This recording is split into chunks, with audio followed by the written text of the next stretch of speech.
Many of us have very fixed ideas about what we can and what we can't do. And it's surprising how quickly these assumptions can go on to completely rule our lives. But occasionally something comes along to make us question everything.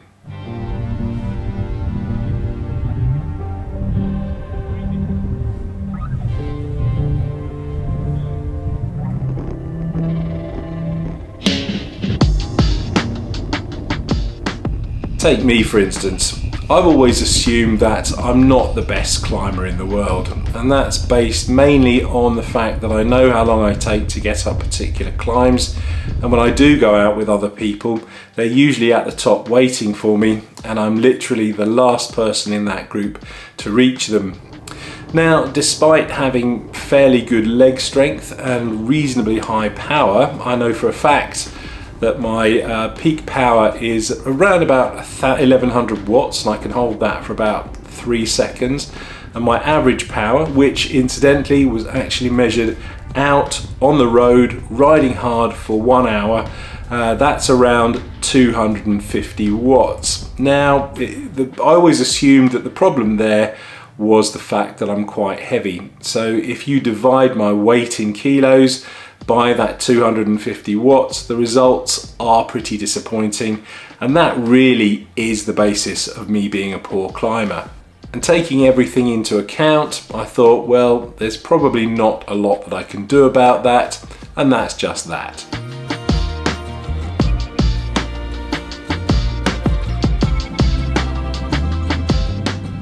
Now, a couple of weeks ago, I went out cycling with somebody who is probably around about the same size as me, so I naturally assumed that their climbing ability would be fairly similar to mine.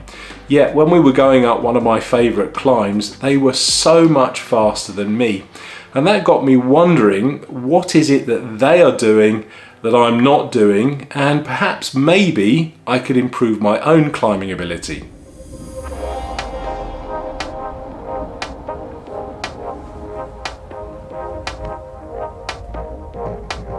The first thing I need to do is actually believe that it's possible to improve my climbing ability.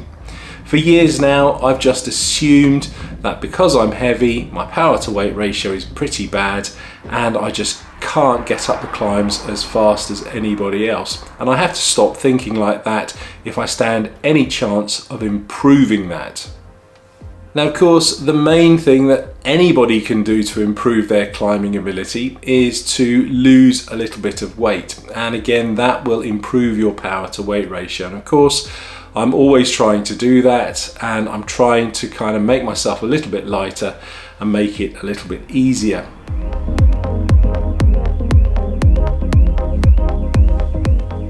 The next thing I need to do is to try and improve my power output.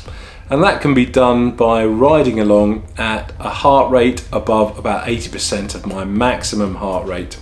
Now, obviously, that is not going to be fun for any length of time. It's just a question of doing it, recovering it, and then doing it all over again. And hopefully, when you do it again, you do it for a little bit longer and you get into that kind of rhythm.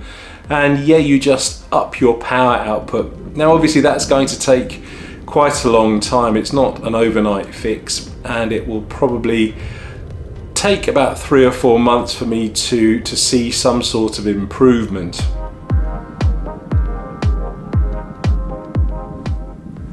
The next thing I need to do is to try and improve my leg strength. Now, to a certain extent, improving my leg strength and improving my power output are very similar, and basically involves riding higher gears at lower revs. Now, I noticed when I was doing my 1 hour FTP test actually out on the road, that the higher the gear that I was using, the higher the power I was actually putting out. Obviously though, when you raise or when you ride in higher gears, your cadence does go down. Normally, my natural cadence is between 90 and 95 revs, but that's playing to my cardiovascular fitness. The power output when I ride like that is only about 150 watts. So once I change up and start riding in the higher gears, that's when my power improves and also my leg strength, just from the resistance of the pedals and the gear that I'm actually using.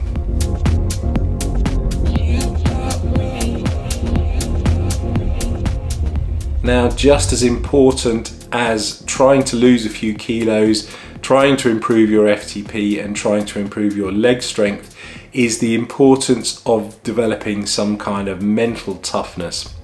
When we start exercising hard, it starts to hurt, and the moment things start to hurt, your brain wants you to ease off, and you somehow kind of have to override those signals and just get on with it.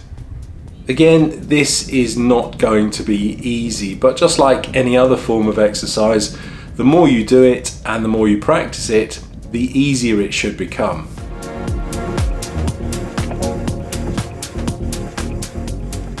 Over the next few months, I'm going to try and put all of this into practice. Now, I'm under no illusions. I don't think, even with the best will in the world, there's any way that I'm going to become a super fast climber or to be able to compete with my super slim, super fit cycling friends. But if I can just improve my own times up the climbs, or if I can at least not be the last person to the top, I think I'll be happy with that. If nothing else, then it should just improve my ability to cycle a little bit faster on the flats as well.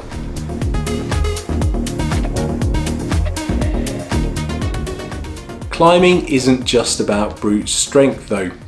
Sometimes getting yourself to the top may mean that you have to use a completely different or possibly even a counterintuitive approach. Click here if you want to find out how never to get beaten by any climb ever again. Thanks for watching, and I'll see you on the next one.